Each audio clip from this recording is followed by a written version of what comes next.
Deniz deryalar işin, tağu davanlar bizi.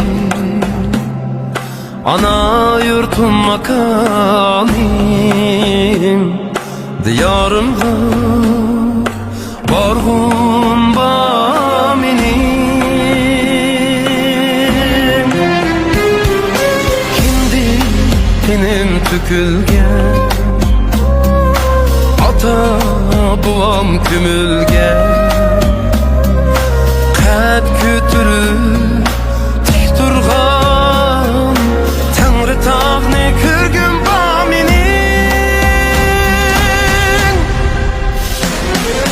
Qo'zg'alg'in Uyg'ur emas, Vatan qoldin hargiz ketmagay.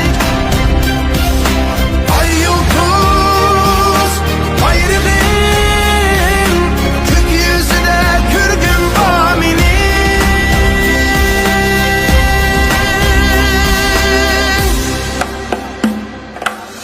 yigit xurlangan, ayak pasti qilingan, ezilgan shu xalqimning qo'llarini suygin baminim.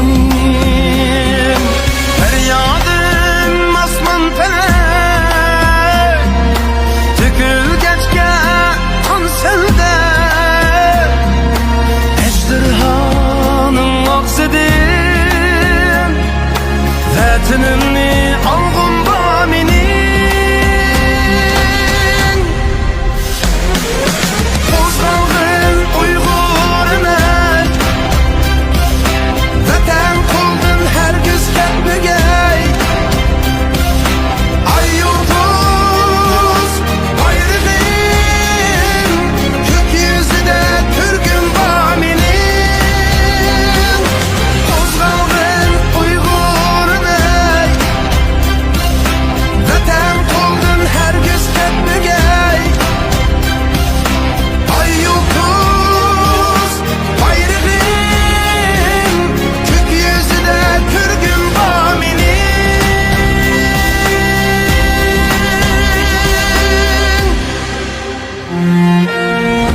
Vətənimə ey Allah, bolğay sən özün panah.